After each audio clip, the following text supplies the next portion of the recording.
Another thing na napansin ko po kanina, no, sa pag-i-scroll ko ng FB ay ang mga mali hindi ko pinapalampas. Kino-correct ko ang mga mali.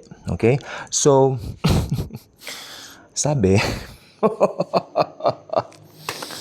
isang sikat na samahan ng mga Kristiyano, actually sikat po sila dito sa Pilipinas. Nagtataka nga ako bakit sila ba't hindi na lang tayong Daily Good Vibes? Oh, may dahilan si Lord bakit hindi. Dahil hindi naman tayo religion, tayo ay samahan dito sa FB, mga Daily Good Vibers ni Jesus. Let's call ourselves that, Daily Good Vibers for Jesus. Okay. Sikat sila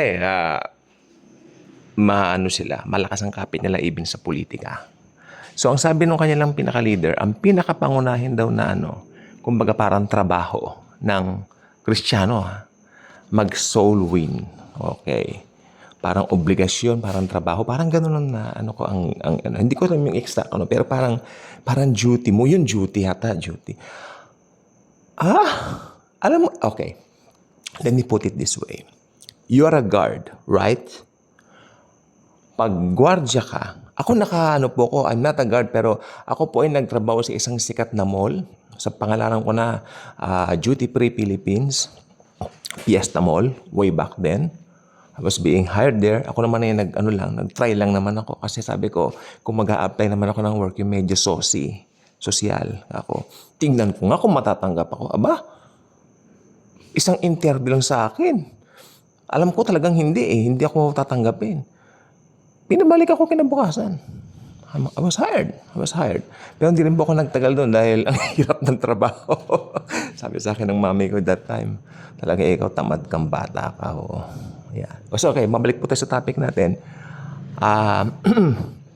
Ang pangyayari po kasi pag ikaw ay nandun sa mga shift na ikaw ay may morning, may mid shift, night shift. Ako naranasan ko po yung night shift at hindi po siya madali. Sapagkat in the morning, imbis na pupunta ako sa Mega Mall, imbis na pupunta ako sa Shangri-La Mall, diba? Mamamasyal sa kung saan, natutulog ako. So, hindi ako tumagal doon. Diba? So, ganun po. Pero, bakit kailangan mong pumunta roon? Kasi pag hinire ka na ng HRD, ikaw ay hired. Meaning, babayaran ka. Yun ang problema. Babayaran ka. Ngayon, pag binayaran ka, maski pagod katawan mo, maski sabi nga ng ibang term na makabago, patay katawan, we have to go, we have to do it. Minsan pumupunta kami ng Taguig, nagkakaroon kami ng inventories, wala akong magagawa. Minsan yung day off ko, kinawag ako, I really need to help them. I go. Bakit? Kasi, hired ako. Bayaran ako. And, ito na. It's my duty to go. Ngayon, fast forward tayo ngayon sa panahon natin. Ngayon, ako ay nangangaral. Ako ay nag-share ng good news ni Jesus. Good news lang sinashare ko. I will not share law. Ang law, hindi yan good news. Bad news yan. Kasi you have to work for the Lord. Diyan. Okay. Ito, you have to enjoy life with Jesus. Okay, Daily Good Vibers, ne? Okay, so ngayon, kung sasabihin mong duty ang evangelization, parang biniyaran ka. Parang bayaran ka. Nang iligtas tayo ni Jesus, binayaran niya mga kasalanan natin, past, present, future. Siya ang nagbayad ng mga sins natin. Past, present, future. Walang itinira. Binayaran lahat ng Panginoon. The Lord Jesus Christ. Lahat ng mga sins natin. So, wala tayong pwedeng gawin. Di po ba? Ngayon, dahil wala tayong pwedeng gawin, iniligtas tayo, hindi na tayo pupunta ng impyerno, we cannot contain the feeling within but to thank Jesus, the Lord. The God of gods, the God of the Milky Way, the God of the galaxy, the God of the whole universe. Hindi mo makontain, masayang-masaya ka. Kaya, hindi mo makontain yan. Kaya, halimbawa, may nakasaya ka sa bus, i-share mo siya. Alam mo, ganito, ganyan. Oo, ganoon. Talagang, Because of delight, you are doing that. You're not doing that because it's your obligation. No, you will do that because you are overflowing with thankfulness because of His kindness to you. Ang ganda ng ipinakita ni Jesus sa'yo. Ang ganda niya, ang buti niya sa'yo. Diba? Naramdaman ko. Alam ko, pinatawad na lahat ng kasalanan ko. Ngayon, titignan mo lang na obligasyon yan kapag hindi ka naniniwala na lahat ng kasalanan mo pinatawad na. You will see that as an obligation. Pag naniniwala ka, nawawala ang kaligtasan mo. Obligasyon kasi pag hindi mo ginawa yan, mawawala ang kaligtasan mo. Perverted gospel. Perverted. OMG. Why? Di ba? Out of delight, we're doing it for the Lord. Okay? Yan ang natutunan ko kay Rene Roland. Yes. At kay Bas Rajken. You need to listen to these people. Grace people to mga to. Grace people, marami nagsasabing grace people sila pero may isang pastor kasi na sikat na nangangaral sa sa mga platforms. Hindi po siya Pilipino syempre. Grabe. Matagal kong pinakinggan ang taong ito, even by his books, no? Pero nagpapatight siya. Nagpapatight, OMG. Especially nung COVID, nakita ko, itaas daw ang mga ganito, pitaka. Anong klase yun? Itataas mo yung cellphone mo.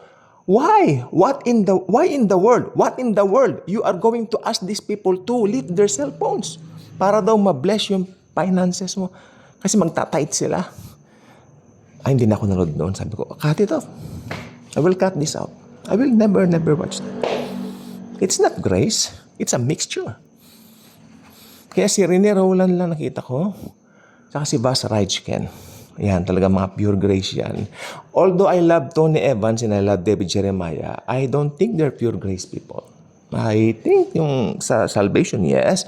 Pero yung lakad, as in yung kabanalan, yung holiness, I mean, they have to do some part of themselves in order to get the favor of God. They believe in that.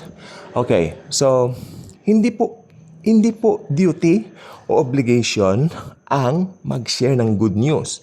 It's a delight. You are delighted because pinatawad ka sa lahat ng kasalanan mo. Hindi mo mapigilan ang sarili mo than to share the love of Jesus. Yun ang tamang motibo ng pag-share ng good news. Minsan may kumakain kaming fishball, nag-share ako. Habang sinasawsaw namin yung, alam mo ba, mahal ka ni Jesus? Yes, of course. Na-share natin. Kasi masaya ka. Oo. At malang share ka ng gospel, just be yourself. Sa bus, kahit na. Alam mo, dami nagtatanong dito sa YouTube, anong religion ko? Ano ang ina-attendan ko? Wala! Ayaw ko umaten sa ganyan. Wala akong organization. Pero meron akong Jesus. Okay. Alam mo, yung pinanggalingan kong church, anong tawag dito? Institutional church. Galing ako dyan, bongga. Ginawa pa nga akong G12 eh. Ay, sinabi ko. Okay lang, nasabi ko na. Hindi po ako nagdi-delete ng mga sinabi ko na. Sinisiraan daw kami mga umalis. Someone told us na umalis na rin doon. Sinisiraan kayo, iba yung dating. Ano sila? Parang hindi nila matanggap that we left. Tapos sabi niya, yung mga yan, wala silang anong tawag? May sinabi sila yung sinabi sa amin, yung foundation daw hindi raw malalim. Ayan. Tsaka raw, kung saan-saan daw itinatanim. Dapat daw, ito tingnan yung manipulation ng institutional churches. Kailangan daw matanim ka doon lang. At doon ka lalago. Hindi naman daw maganda yung tinanim ka rito, bubunutin ka, hindi naman ganun ang Diyos Sa Lord. Yung mismong pagmamahal niya, yung mismong pag-ibig niya, yung mismong kapangyarihan niya, yung mismong persona niya, si Jesus Christ, yun ang itinanim sa'yo. Kaya kahit saan ka pumunta, nakatanim ka sa Diyos. Huwag kayong papadaya sa mga institutional churches. I'm fed up of that. OMG. Inaabot kami ng alas 12. Maniwala kayo. Kada Martes yan. Mentoring daw na yan. Chismisan lang naman nangyayari. Tapos pag absent yung kasama namin, sinisiraan, sinichismis. Oh, it means, what is that?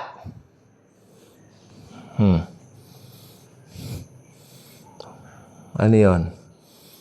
Nasaan doon yung pagmamahal sa kapatid? Samantalang si Pablo, binabanat talagang mahalaga sa kanya yung love. Even kay Jesus. Higit sa lahat sa Panginoon. Love one another. Love one another, chinichika mo. Pag nakatalikod, chismis mo. No. At eto pang masaklap. Nung absent yung pastor, chinichismis namin siya. Sa pangunguna ko. O, di ba? Bongga? Sinabi ko lang yung mga nakita kong observation. Hindi chismis na below the belt, mga kaibigan ko. Sinabi ko lang yung pamamalakad niya parang mali. Kaya sabi ko sa mga kasama ko, aalis na ako dito. Pero wala yung pastor doon. Siguro sinabi niya when I left. Ewan ko sa inyo kung gusto niya pa rito ako. Pero hindi ako nagpaalam ng nagpaalam lang ako sa phone. Tapos manipulate pa ako ng secretary niya. Dapat magpunta ka dito. Sabi niya, at wag lang sa telepono, you have to go here and talk to him yourself. Sabi niya, okay po. Fine. Ako. Pero matalino yata ito dahil may Holy Spirit ako. Baka i-manipulate pa ako doon. Ayoko. Telepono lang. Alis na po ako dyan. Ako. Ha? Kanyang gano'n. Ayun na. Wala man siya magagawa eh. Yung po mga pangyayari. Pag hindi ka na, alam mo, makinig po kayo mabuti. Pag hindi na kayo na-bless sa isang samahan, imbis na kagaanan na makuha nyo, ang nakukuha nyo kabigatan, imbis na blessing ang makuha nyo, nakukuha nyo condemnation, bahala na po kayo. Bahala na kayo dyan. I'm not saying na umalis kayo kasi kung gusto nyo manatili dyan, mananatili naman kayo maski marinig ito, mapanood itong vlog na to. It's up to you. It's up to you. Yan, yung pinanggalingan kong church na yan, nabubulol na tuloy ako, institutional church na yan. Ha? Alam mo ang payo ng pastor sa amin? Pumunta kayo dun sa mga malls, maraming mai-evangelist doon, mayayaman. Kaya para maging karoon doon kami ng member na mayayaman. Huwag doon kami pupunta doon sa mga so-so na lugar. Ganyan ba yon? Si Jesus nga pumupunta sa mga kung saan yung mga may mabaho, may mga mahirap, pinupuntahan ng Lord. Nasaan ang puso ng Lord sa mga ganyan? Yun lang po ang tanong ko sa inyo. At iiwanan ko po yung tanong na yan. So, bulay-bulayan lang natin. Bye-bye.